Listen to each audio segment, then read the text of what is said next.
Hi guys, I will be your next reporter. My name is Rochelle-An. I'm going to discuss the period since independence as well as for the Commonwealth period. Let's go! Alright, let's move on to the Commonwealth period, where this is the inauguration of the Philippine Commonwealth in 1935. That was also the beginning of the country's transformation to a politically independent nation. The importance of the economy of promoting scientific development was also acknowledged and reflected in the Article 13, Section 4 of the Constitution. During this time, the increase in number of school children that was also addressed by the continuous expansion of the public school system. Also, at this time, the Office of Private Education was re-established because its operation was stopped in the year 1932. To work towards the continuous or sustaining political independence, our government established the National Economic Council. This is to address the country's economic and financial questions. And numerous government corporations was formed. This is to perform various functions in the country. Some of them will be the National Power Corporation, National Development Company, and the National Abaca and other fibers corporation.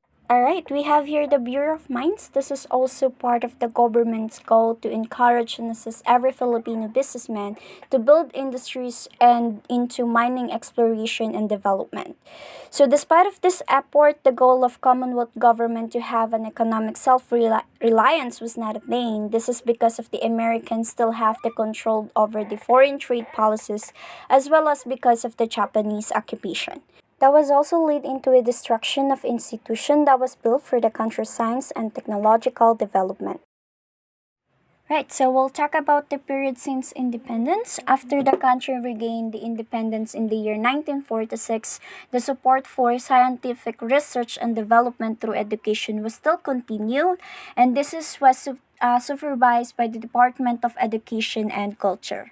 And because of the development on the educational sector of the country, there's an increased number of college graduates, an increase in number of learning institutions in the country that was birthed of various science agencies of the government. We do have here the Institute of Science that was reorganized on the Bureau of Science, Institute of Nutrition, Science Foundation of the Philippines, and the Commission on Volcanology or basis research for volcanoes. And we have here the Bell mission of US were recommended the Philippines to have systematically explore its natural resources to determine their potentials in defining the economic development. And on the survey, they found out that local industries have lacked basic technical information, experimental works were disregarded, and scientific researches had low national budget allocation. And to address the country's deficiency in science, they created the National Science Development Board under the Science Act of 1958. This was responsible for the making science developmental policies and for coordinating the activities of various science.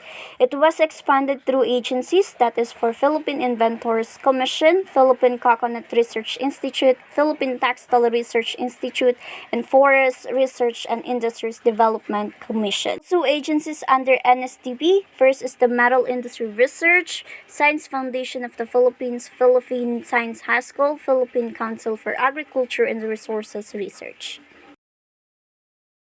And on the year 1982, NSDB was reorganized and became NSTA. And the following agencies were the Research and Development Councils of the NSTA. Right? So let's move on to the next slide. We have here the 6 new institution that was open, and on the year January 1987, Executive Order 128 have the NSTA converted into DOST to meet the increasing demands for science and development.